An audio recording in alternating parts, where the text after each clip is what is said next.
Welcome, everybody, to another episode of Coffee and Issues. My name is Carroll Bernard, and here again with me is my co-host from RSM Federal, Michael Lejeune. But today we also have some special guests, Mr. Alli Bey. He wears multiple hats, so he is both the CEO of a small defense contractor called Haight Bey and Associates. He's the president of Totem Tech, a cybersecurity firm, also helping small businesses. And we're going to talk a little bit more about that today. But he is also chairman of the board of a really awesome nonprofit called Warrior Rising. And with him today, we have his associate, Mr. Adam Austin, who also does a lot of work in Totem Tech. Alli, would you like to just come on and kind of give a self-introduction about the work that you guys do? Because you have such an awesome story, because you've been there, you've done that, and this is essentially why Totem Tech has been established. But I would also like you to talk a little bit about the work that you do over at Warrior Rising. Sure. Thanks, Carol. Thanks, everyone here. Appreciate the partnership that we have with you guys. Just for everyone's information, this is a perfectly titled podcast because all we've had this morning are issues. And I think most of them were around me. So thanks for the intro, Carol. Alli Bey. I'm president and CEO of Haight Bey and Totem, as Carol was saying. My best friend is also on this podcast today. His name's Adam Austin. We're going to introduce you guys here in a moment. Adam and I worked together at a large defense company called Textron years and years and years ago. Adam was a lot more brave than I am and made the jump first. He jumped off and started his own cyber company. And 2 years later, I decided that I wanted to go out on my own. And the decision wasn't easy. The decision was actually forced. Government came to Textron and said that we're no longer letting these small Air Force programs go full and open. We're going to set them all aside for small business. So that cued me to go and start my own thing. And my employer at the time found out that I was starting my own thing and fired me for doing so. At that point, I was kind of toying with the idea of entrepreneurship, but I didn't really know how, and I didn't really know if I wanted to. And I wasn't confident enough on my own just to jump into it and go get started. Them giving me that kick out the door made it so that was exactly what I had to do. So I spent 14 months with Adam's help and the team of people that were going to start the company with me, or as my employees behind me, writing proposals. We wrote two pretty large proposals, and we actually won one of them. We won a $47 million tactical weather program proposal. And Adam agreed to come on board and help out with the cybersecurity side of the house. And then I had a bunch of folks that I worked with in the past that helped me as my technicians and my help desk and my warehouse managers. And it was literally overnight we had a business. It was a pretty unique experience, that's for sure, especially in government contracting world. That was, to date, probably our easiest win. Every other win we've just been grinding for. So we'll jump into some of those a little bit later as well, but I'll kick it over to Adam and get his perspective on all this as well. Thanks, Carol. Yeah, hey, can you guys hear me okay? Yeah, I mean, Alli encapsulated it all. We've been buddies for 12 years now and working together for the last 7 after the brief hiatus when we both left the large prime contractor. And my background has been cybersecurity since 2008, pretty much all focused on federal government program cybersecurity. So most of that in the DoD, but also with Centers for Medicare and Medicaid Systems, CMS, which is the department under the Health and Human Services that's tasked with running healthcare.gov. So the Affordable Care Act systems and help there. And then, yeah, like I said, mostly Department of Defense. And we spun off Totem Technologies in 2017 off of Haight Bey and Associates to bring our cybersecurity expertise to our peers, other small and micro. So we focus on the micro of the small business government contractors to help them navigate the very challenging and complicated regulated cybersecurity environment. And we've actually had a lot of success lately helping the small businesses that are pursuing CYBER and STTR grants, sort of burgeoning cybersecurity waters for those grant programs as well. So yeah, that's a little bit about how we're excited. Like I said, I echo Ali's sentiments about the partnership that we really enjoy with Govology. It's nice to see Michael again. We've collaborated in the past as well. We'll welcome you back later so you can talk a little bit more too. But yeah, I wanted to share, a little story of why I'm so glad that I found you guys is because we do a lot of training on Govology, obviously. But one of the things that we really want in terms of presenters is that we want to find people that also have a passion to help small businesses. And when this whole CMMC thing came, I interviewed a lot of cyber companies and they were trying to apply big business pricing to small business. And they really didn't even have an option for the micro enterprise and other businesses that were out there to be able to step into something that they could afford and get compliant with. So thank you guys for what you do. And we're really glad to have you guys on as a partner. And I'm really excited. We're going to later on talk about not only your webinar that's coming up tomorrow, but also we just partnered up to develop a CMMC cohort with you guys, which is going to be a 9-week deep dive program for businesses that need to get up to speed and not only learn, but apply inside of this program and get help from you guys to support them along the way. So happy to talk a little bit about that here before we end. And then once we break and go into our Q&A, if anybody has any questions just about in general CMMC or has questions about some of the training that we're doing through the webinar or the cohorts, we can address those at the time. But the name of this podcast is Coffee and Issues. And specifically, what we want to address here today is what are some of the issues that people are struggling with. And I know that Alli and Adam, we could probably be on here for like 2 hours or more just talking about all of the issues. But why don't we take it from the top? And what I'd like to do is do a little round robin. First, I'd like to ask Michael what he's seeing with his clients as one of the top issues. And then we can kind of go around in the room between us and we could talk about what each of us see from our own unique perspectives. And then maybe you guys can talk about how we solve those problems together or how we can help the businesses point them in the right direction to overcome some of those challenges that they're going to face as it relates to CMMC. So Michael, what are you seeing right now? Yeah, well, it's good you start with me so I can just rip open the can of worms on this one. So what I'm seeing more than anything, this is the issue, mass confusion. Right. So over the last, 2-3 years, all we've heard is you got to have CMMC and you need it in the next 90 days. And we've heard that for 2+ years. Right. And the can keeps getting kicked down the road. You go from CMMC 1.0 to 2.0. You go from 5 different levels to 3 levels and all the changes. And then you're hearing on one hand, well, you need to be getting this done now. There's also chatter of, hey, well, we're going to have some final ruling probably next summer in 23. But yet with DOD, you're hearing, hey, you need to get this done. But yet we haven't really seen it in RFPs yet. So I think that would be one of the most helpful things is to provide the market with some clarity on what in the world is actually going on right now. And as a contractor right now in 2022, where should my focus be? I know that's a pretty loaded question, but that's kind of the can of worms that I'm seeing over and over and over again from people. The confusion to what's the real truth? What should I be focused on? Because there's so many moving parts to this. And probably related to what you just said is what parts apply to me? Exactly.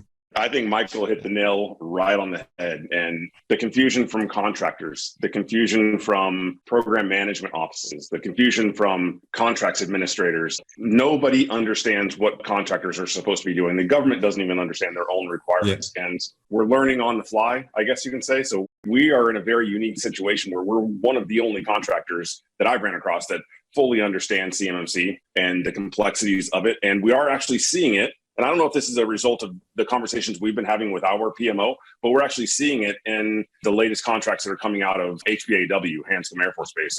They're asking for POAMs and SSPs and your SPRS scores. So they're starting to dribble those into the solicitations, but we'll have to wait and see how they measure our responses and our competitors' responses. So I also feel like it's a large money grab because the CMMC AB has required these RPOs and RPs, and you have to pay to become an RPO. And then you have to maintain that payment annually. And I don't know what these people are getting for their money. Well, Adam, I'm just going to shut up now and I'm going to let you jump on because you're far smarter in this area than I am. That's for sure. Yeah. So I'm an RP. That's a registered practitioner in CMMC. You pay for a registration, go through a quick training and take a quiz. There wasn't a lot, Alli, that I was able to take away from that. So yeah, I agree with Alli. It's a huge money grab. And Michael, sort of circle back to your question about the confusion. I 100% agree that it's been very confusing. They tried to roll this out, they being the DoD, with no infrastructure in place, and they were going to try to roll out the requirement and the infrastructure at the same time.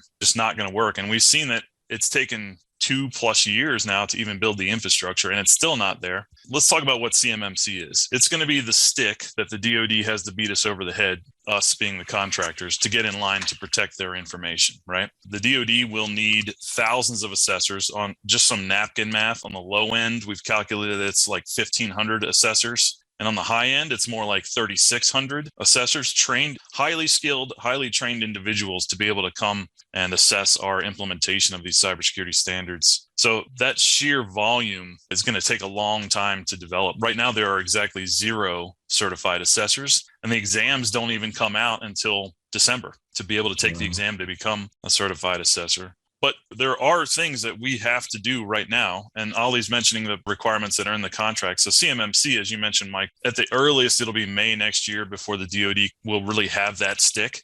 But in the meantime, there are requirements that are injected in many of our contracts and flow down through the subcontract chain that require us to protect certain types of information. Whether or not the DoD can whack us for not doing that is a different story. But if we handle these certain types of information, we have the legal requirement to protect that information. And the protections are published by standards that come from the federal government as well. Lists of dozens of things, cybersecurity safeguards that we have to bake into our IT system. So there are requirements for us right now. The DoD being able to hold us accountable for meeting those requirements is a different story right now. One of the solutions I would present to you that are here today, obviously we identified number one, confusion is a big issue. We've done this one once before. It was a big hit. And I really love the way that you guys have kind of broken it down to like, here's what it's saying and like, here's what it means. And I think there's so much needed in that kind of layman terms translation of things. And then who does it really apply to and what to look for in your contracts to see if it applies to you.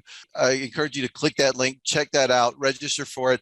Many of you guys who are working with our PTAC or MBDAs or VBOC partners who have an enterprise subscription can access that at no cost. But if you don't have a partner, it's only $75 for that particular training. So check that out tomorrow. And then before we head off of this call, we're going to also talk about the bigger program, which is the 9-week deep dive training with implementation program. So let's continue on. And I'm going to move to you, Adam or Ali. What outside of confusion are you guys seeing as a big issue that maybe you have some ideas for resolution on? Yeah, I see sort of twofold big issues. First is that many of our clients just want an easy button to all this. They'll ask, like, who can we hire to fix this problem for us? And the problem with that is that really you can only really outsource as an organization about 50% of this cybersecurity work.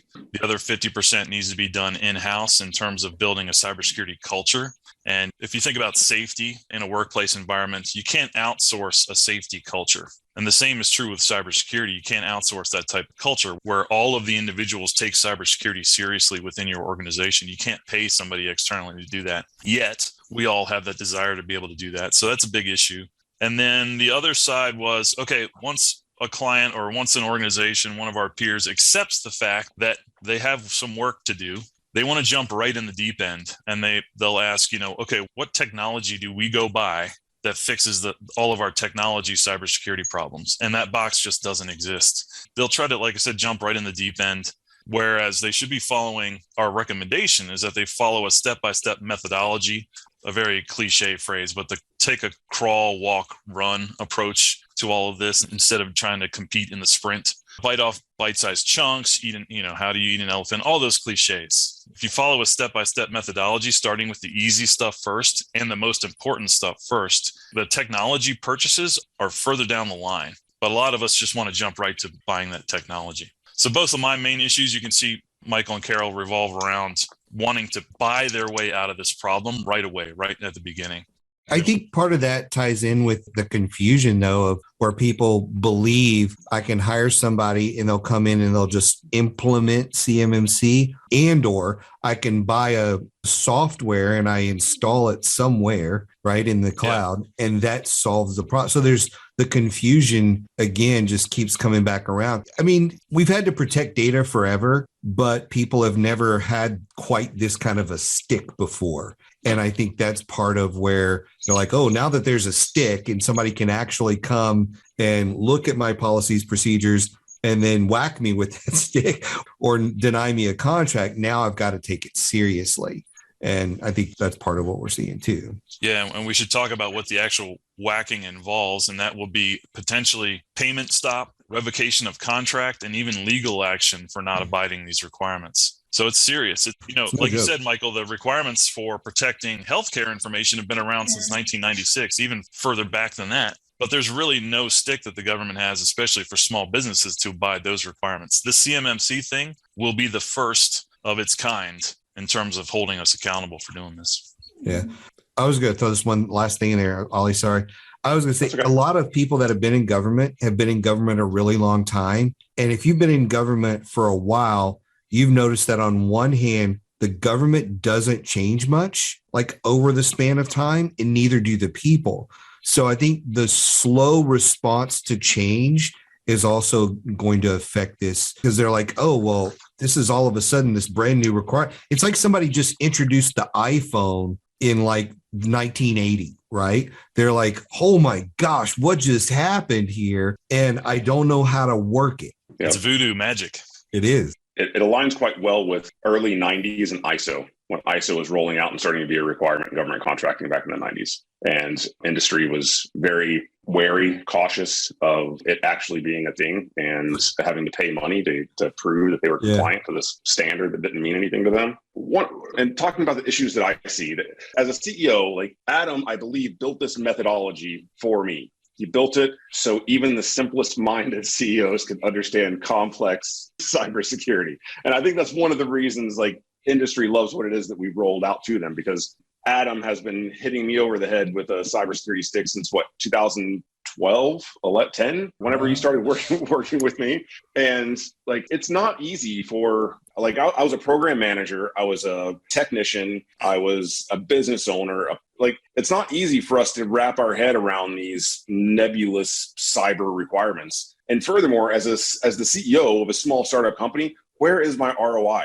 And who's going to pay for this crap? So when Adam's telling me it's going to cost me $50,000 upfront to implement all of the tech responsibilities for us, and then another 25 to 50 on top of that annually just to maintain it all. Oh, and that only gets us 50% of the way. The other 50%, like, he's going to restrict the emails that I'm sending, or the organization's going to restrict the emails, or going to restrict the websites that we can go to. Like, yes, like it was like, okay, so what's the benefit of me owning my own business anymore? Right. So it was kind of a cultural shift. Like, I had to switch something in my brain to say that, he's not restricting me, or these requirements aren't restricting me. They're helping strengthen us, and they're helping to strengthen the nation and protect our data. So I had to look at it from a totally different perspective, instead of just saying like, why are all these requirements being levied on me, and how do I make money from it? Because I'm just spending a bunch of money on stuff that seemingly doesn't matter. The ROI is that you get to keep doing business with the federal government. And then it sort of brings up like existential thoughts. Like, one of the main missions at Haight Bey and Associates, and this is Alli's philosophy, is we can do it the best. And by doing it the best, more efficiently, we can save us taxpayers money executing this contract for the Air Force. But we can't do that if we're not in business with the Air Force. And to be in business with the Air Force, we have to protect their data. There's a far-reaching thoughts that are involved in all this, and a lot of time very frustrating and challenging thought processes. Like, do we pursue this to stay in business with the federal government? I think a lot of people are asking that question, and there's not enough talk about the people asking that question, because we've already seen like the contractor base shrink for a lot of reasons over the last few years. And a lot of it deals with regulations and different things. But now you put something really complex that they can't understand. There isn't a bucket in my CEO mindset where I can just go, oh, I get CMMC. Because like you guys already said, CMMC, oh, that's a person I hire and they just do it, or that's a software I hire and they do it. And then you tell them, well, that's not really it. And they're like, okay, now you've thrown me totally out of the box. Why should I pay for a license to hunt when there's no guarantee of a kill, basically? Like, that's an expensive, like, if it's like $100, $1,000, that's one thing. But when you start talking tens of thousands of dollars for the opportunity just to play the game, I think that's going to take a lot of the smaller folks that would really do well in this market, and they're going to leave. It just is.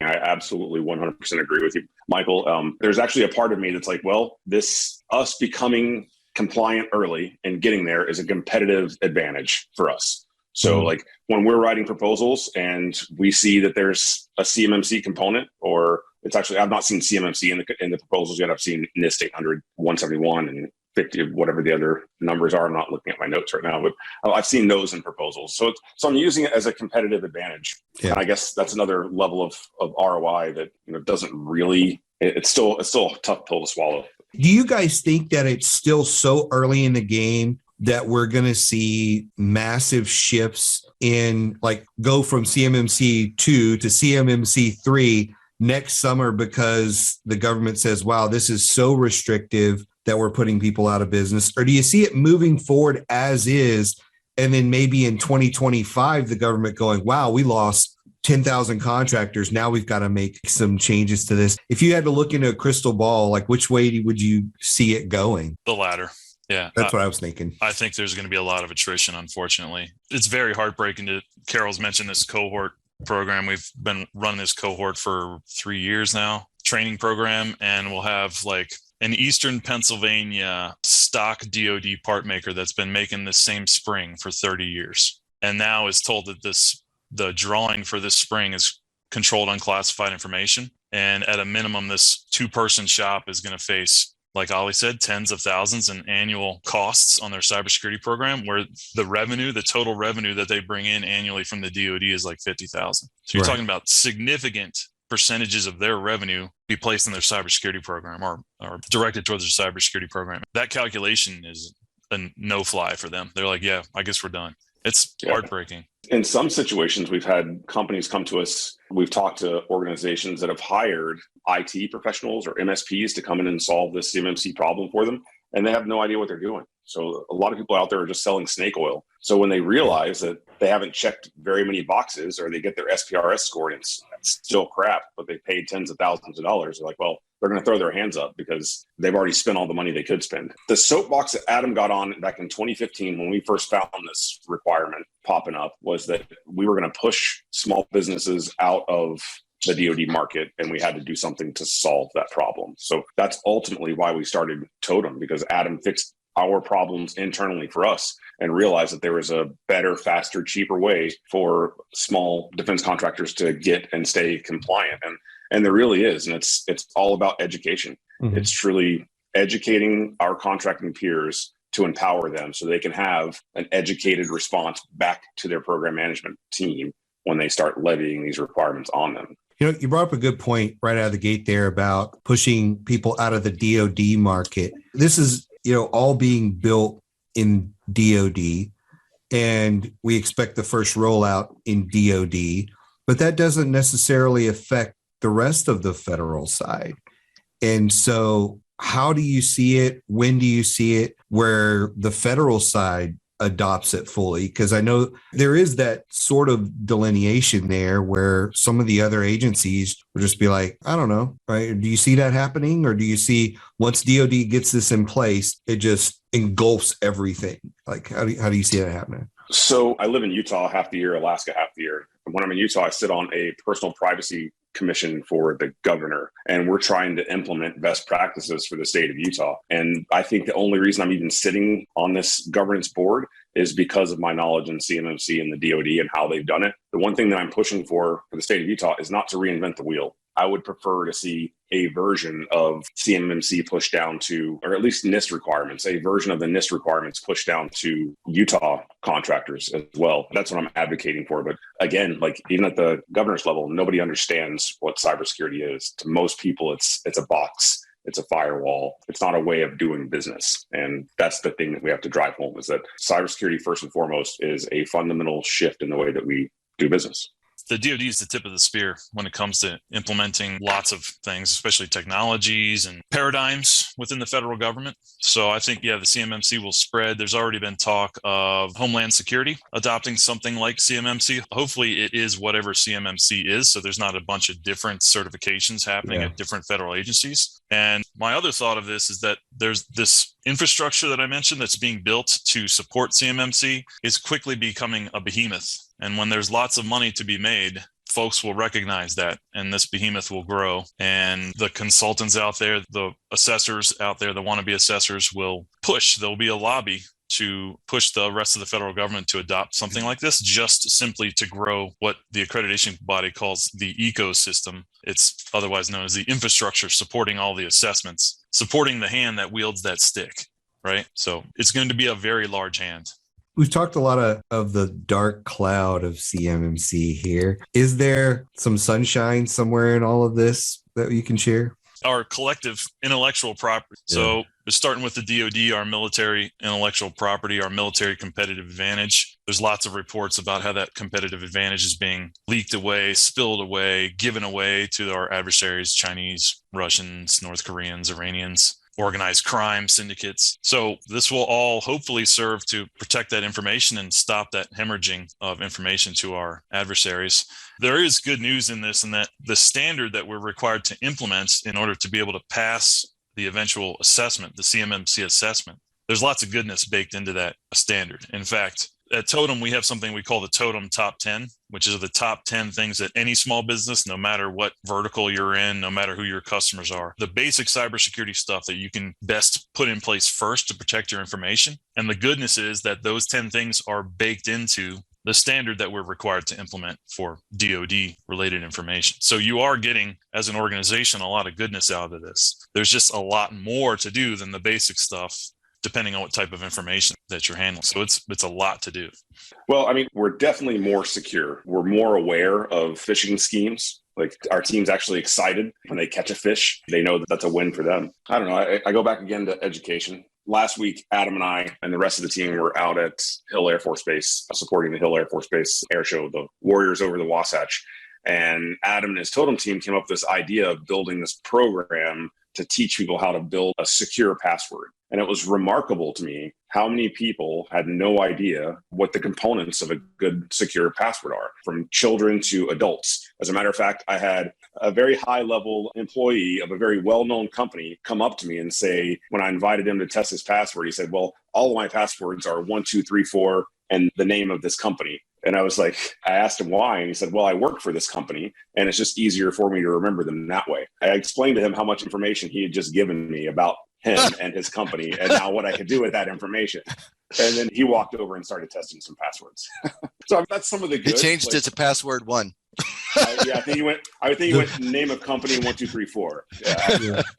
Like, yeah, I'll never figure that out. I think we're doing a service for small businesses and for just the community at large, not just we at Totem, but I guess the DoD is forcing it. The other good thing is we did it, and we did it on a budget, and that's what we're bringing to our customers, and hopefully your viewers as well. There's a little bit of hope that, these small defense contractors aren't just going to throw in the towel. Like, it's a new learning process.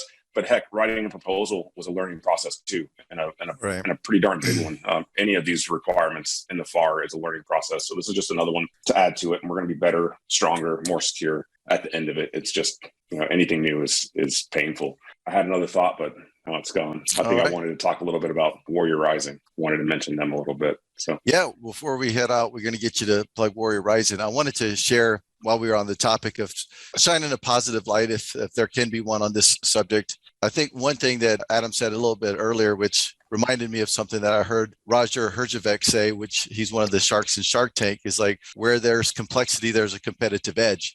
So for the contractors that are willing to step forward, willing to dive into this and get ready, the government might find it's like they're putting out solicitations that maybe only has 1 or 2 competitors because of all of these requirements. And so if you can get yourself through that, that would be a good win for you.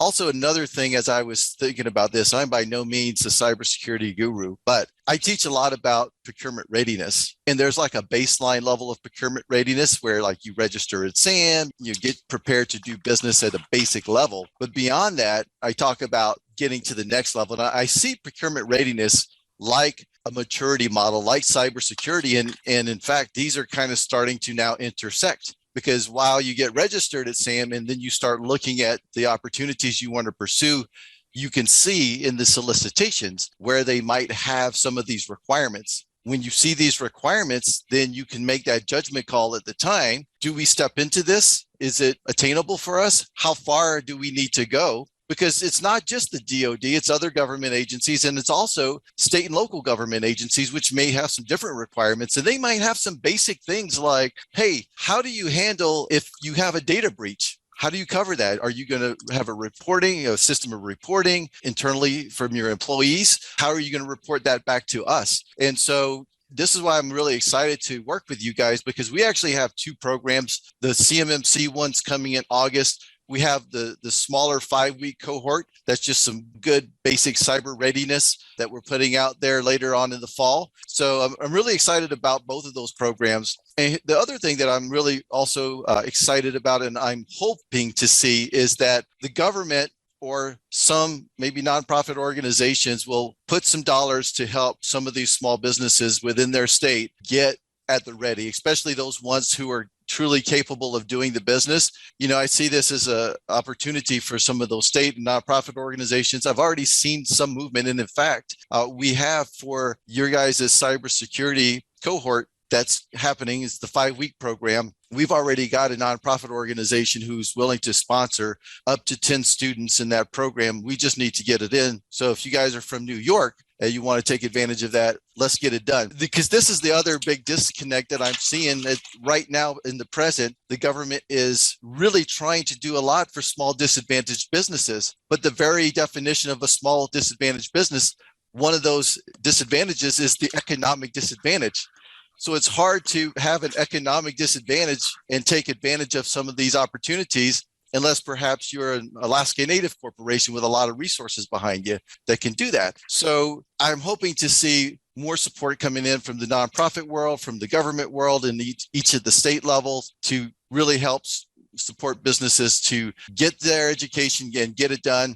And my takeaway from this is that be wary of the magic bullet scenario and just think about yourself, either you as the president of your company or somebody on your team. We all say small business owners have to wear a lot of hats. Get ready to put on another one with the words cybersecurity on it. Get somebody at your company trained and let them fulfill that role. Let them jump into the education. And with that, I'd like to have you talk a little bit about the Warrior Rising program. And then I want to talk about the cybersecurity cohort that we've got coming up starting on August 8th.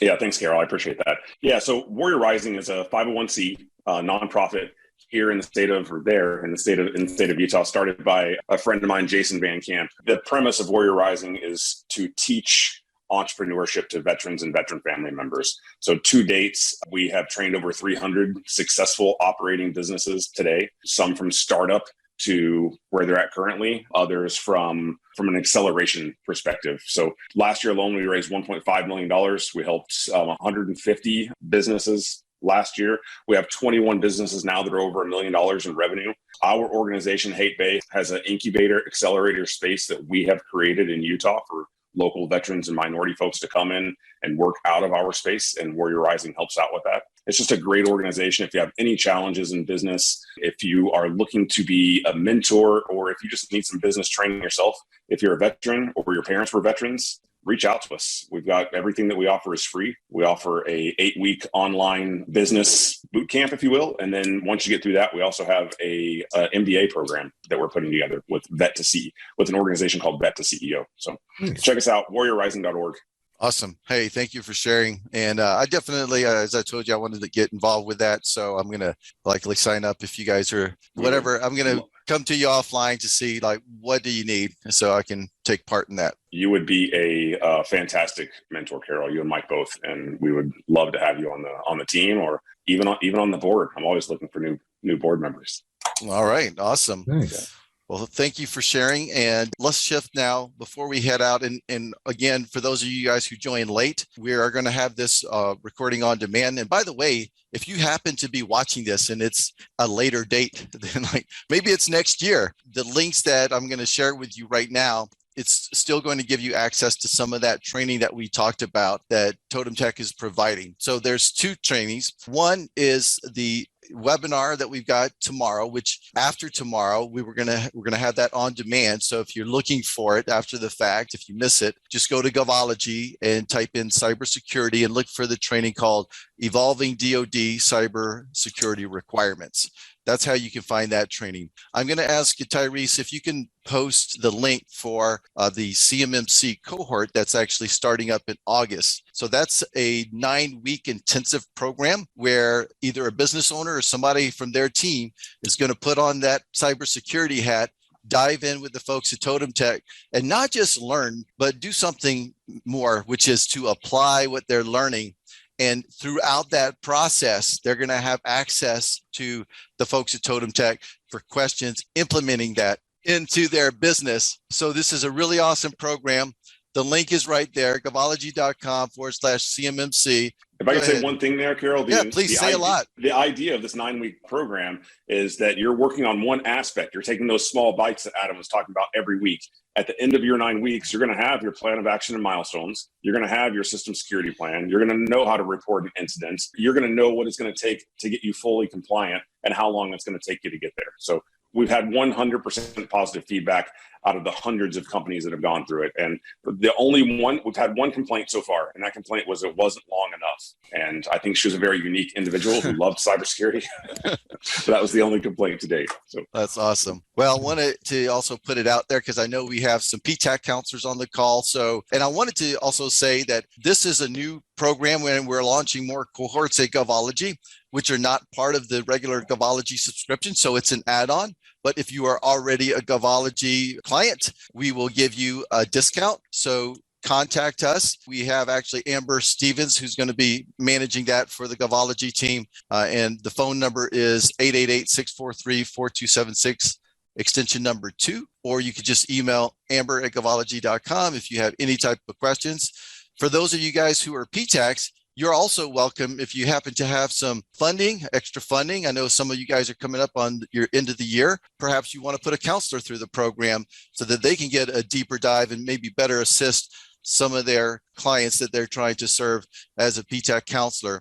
So with that, all of the information is in the chat, but again, gavology.com/CMMC. We're going to end here in a second, but before I do, and before we jump into Q&A, which by the way, you guys who are with us can hang out with us and ask us anything as it relates to cybersecurity, the cohorts, or whatever. So we're going to end in just a second. But before we do, I want to go to Adam, Alli, Michael, and say thank you guys so much. This was a great conversation that we've had today. I really do see some optimism in being able to have us work together, in addition with working with our partners to find more sponsorships for maybe some economically disadvantaged businesses, but really at even the cost point, if they were to purchase it outright, it's really going to help them a lot more than what they're going to find in a lot of other places and save them a lot of money. So thank you guys. Do you have anything that you wanted to leave before we head out? You go first, Alli.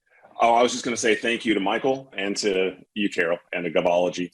I appreciate everything that you guys are doing and looking forward to the partnership moving forward. So with that, I'll give it back to Mike. So my only thing is going back to like the silver lining around this, I don't think small companies realize how close they are on any given day to going out of business because of a cyber attack. Whether it is your data being held hostage, your website being held hostage, you're one mistake away sometimes from that. And I think that's one of the things where I see this as a positive of getting that culture change in small companies, because I've seen companies, technology companies, have servers held hostage, had all kinds of different issues just in the last couple of years. So I think this is a really good thing for small business to understand and embrace, and regardless of the cost, and we could talk cost in another session, you're going to be able to recoup the cost. It's the upfront thing that's a problem. But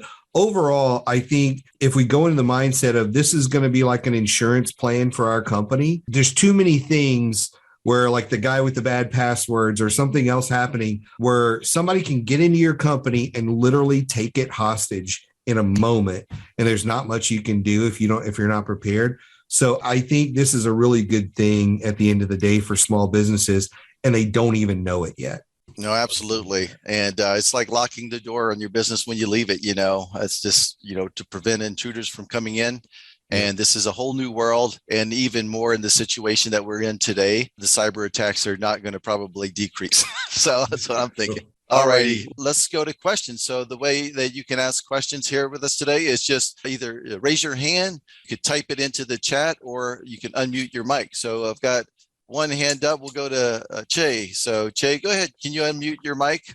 Yes, I can. Great information. Thank you so much. So my question, I'm Shay Jackson, and I'm the CEO Shay, and founder. I'm sorry, Shay. I keep messing your name up. Oh, no, that's fine. That's fine. I've heard worse, believe me. I will say I was very interested in becoming a registered practitioner kind of in the early stages when it was CMMC 1.0 now, and listening to some of the talks with CISO Katie Arrington at the time, and understanding those level one were the contractors as a small business owner, that I felt really good about being able to help them with the basic cyber hygiene and everything. However, as you all mentioned, it just kind of lagged along and there was no real structure. There were, okay, you can go to these trainings to be a practitioner or a C3 PAO, and how can you be an assessor, but everything kept coming out that it's not time yet. There's nobody really registered yet. So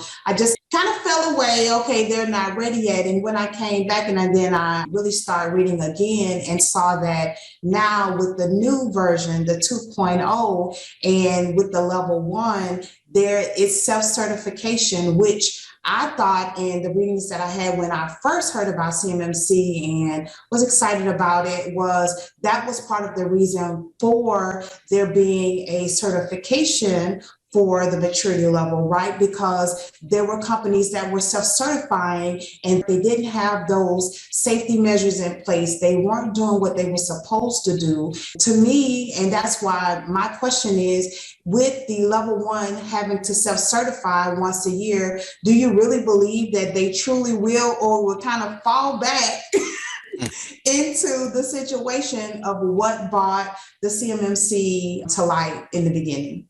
I can take this one a little bit. Great question, Shay. Nice to see you. Nice to meet you. Yeah, so just to preface, there are 3 levels to CMMC. Level 1, as Shay was talking about, is for all DoD contractors, no matter what, because all of us handle federal contract information, things like invoices, purchase orders, the contracts, subcontracts, all that. That's all federal contract information and deserves some protection. And level 2 and level 3 are for those of us that handle more sensitive subset of FCI called controlled unclassified information. And yeah, Shay, the RP training in both the old CMMC model 1.0 and the new model that was released in November of last year, the RP training was focused on training us up to help those that are going to be targeting CMMC level 1, all the DoD space. And they used to be a requirement to eventually have to hire an assessor to provide that objective assessment, but that's gone. Now, in the new model, as you mentioned, so the entire defense industrial base, 220,000 plus of us will be able to self-assess. And I think if that's where the DoD leaves it, that yes, everybody will sign their contract or their subcontract saying, yep, we've self-assessed. And that's going to comprise the CEO just doing one of these and being like, yep, we're good, right? You can't see me if you're just listening on the podcast, but I'm doing the chin scratch, right? We're good. So I think we'll find that the DoD will have to have some additional accountability at level 1. And I anticipate it being some sort of thing like the SPRS at level 2, just a different scoring system, or maybe a modified scoring system where you'll have to tell the DoD at least the results of your self-assessment. And you can't just say, yes, we did a self-assessment, thumbs up. I think that would be the minimum acceptable level of holding us accountable. And we may over time, but this will be years, we may over time find some additional level of holding us accountable for those self-assessments at level 1. And so with you saying that, because that's one of the things that Ms. Arrington talked about, she said that there's a very large percentage of contractors who are at level 1, right? And this is before the CMMC 2.0 came about, and that for those level 3 and above, those are larger type of contractors. Does it even make sense to try and be a registered practitioner if the level 1 currently, and if they change it like you talked about, that means that we have to come to version 3.0, right? Does it even make sense for those who are trying to get into this field and be able to be that consultant, does it make sense to even do it for level one contractors who have a large percentage makeup of the ecosystem, right? If all they have to do is self-certify, and that's all it is present day they have to do. And there's not even any real framework right now to say, okay, this is it, and this is how we can move forward with it. Yeah. Well, at the risk of shilling for the accreditation body, which is the entity that's in charge of building this ecosystem, they actually just released last month a registered practitioner advanced course that will address the level 2, the CUI requirements. So you might look into that. It's an additional $1,000 for just a registration. I mean, you're not even getting like an industry certification out of it. So it just depends on where you want to put your money into your consultancy.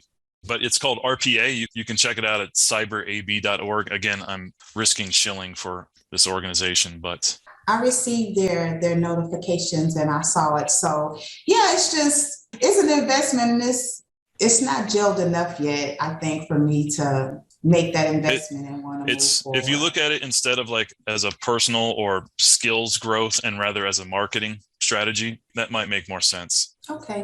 That's the way that we look at it. So we've put some money into it as a marketing activity. Yeah. Gotcha. Thank you so much. I also have a prediction. Again, I'm not a cyber expert. I haven't been into any of the conversations like Adam and Alli has been having at their levels. But if the small business certification programs are any indication, what we've learned from that is that where there's self-certification, there's fraud. And it takes the government to get a big black eye to say, oh my God, that's what exactly happened with the VA. They were awarding billions of dollars to contractors that were truly not veterans. And so they're like, they got the black eye. They had to roll out their verification program. And now what we're seeing is almost all, with the exception of the veterans, non-VA, but it's looking like that it's going to move into that direction next year when the SBA takes over. So everybody has to get certified. I have a prediction that this is probably what's going to happen, and history will repeat itself on the cybersecurity front. That's a great analogy, Carroll. No, I think that's great. That's a perspective I have not thought of. In fact, we did a little study. And in fact, Stephen Coprince mentioned in one of his certification classes that almost 60% of the veterans who were going through the self-certification process, when they figured it out, like about 60% was not all of the veterans were intentionally trying to commit fraud, but they were just signing off on it. Like, but when you look at the letter of the law, it doesn't meet with the standard. And so that's what we mean by being non-compliant, even unintentionally. Yeah, all these requirements for cybersecurity are clauses in the FAR or the DFARS, and they're thrown into the contract, and there's dozens of them, right? There's dozens just that you acknowledge in SAM, and then there's additional dozens in all the contracts. Those are all supposed to be flowed down in subcontracts where appropriate. Does everyone read all of those clauses, really study it? And a lot of them are legalese, right? I mean, I think we know the answer to that question. So that's how it happens. Well, we have one question here, and then I know we're kind of going over our hour, so we'll kind of maybe cap it off there. And then if you guys have more questions, please, again, govology.com/nation. That's our LinkedIn group. You can continue to ask questions there. But the last question is, you mentioned CMMC and ISO. Which one would you recommend an SDB obtain first, and what steps do you recommend to begin the process? I think that was me that talked about those together, right? So Adam earlier mentioned the Totem Top 10. If you go to our Totem website, review the Totem Top 10, that's as far as I would go right now with a small business. If you're getting into service or manufacturing work, I would look strongly at ISO 9001, because that's just written into the requirements a lot of times, especially once you get over that probably $5 million mark for sure. ISO is a little easier. It still takes time, and it's still a $1,500 to $3,000 certification every year, but it's easier and it's cheaper than trying to go CMMC right now. So Totem Top 10, your organization will be safe. You'll have a good starting platform for getting to CMMC level 1 or 2 or 3 if you aspire to, and then ISO 9001. I'd look into those. I'll just add on to that. So CMMC is not a thing yet. You can't get certified in that yet. So if there's an ISO certification requirement in your contract, that's what you would pursue first. I'm typing a couple of clauses in the chat. Give me 1 second here. So I'll give a little tip while you're doing that, Adam. So one of the things I would suggest for everyone is that, and this is regardless of CMMC or cybersecurity, work on doing market research. We have some training on that. I know a lot of you are working with PTAC counselors out there that can help you do some market research, but identify the opportunities that are happening now, because a lot of those get recompeted in the next cycle, or you can actually look at that historical data. There's ways you can go and get the solicitation from the previous competition, read it, see what the requirements are, because here's where a lot of small businesses also get stuck. If you're waiting for that thing to basically hit SAM, and now you're just finding out there's an ISO requirement and maybe a CMMC requirement, you're probably not going to get it taken care of within the time span of that competition before your proposal is due. And what happens if that's an opportunity only comes open once every 5 years? Well, you're gonna have to wait for 5 years again, and you'll have 5 years to get ready for the next time. But there's some steps that you can take now, so these things shouldn't be a surprise to you in looking at where you want to go in the future. Mm-hmm.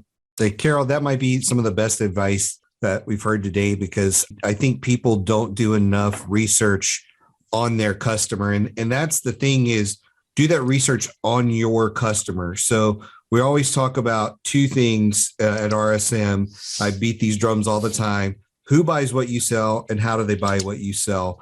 And when you figure out that, you can go to your customer and look at those solicitations and figure all of those things out. You shouldn't be like, oh, well, let me look through all of these DoD solicitations. If you don't work with DoD, don't spend time looking through that or worry about it. Go to your customers and see what they're putting on the street and go through that information. It's such a simple thing to do that people just skip by. And even if you're just trying to learn, like Adam is punching in some of the quotes there in the far there, you can go through and look at those solicitations and see all that stuff to learn how to even respond to this stuff. And most people just don't take the time until they decide to respond to an RFP. And by then it's too late. You don't have enough time to learn all this stuff. So it's a good suggestion. Put time on your side. Yeah.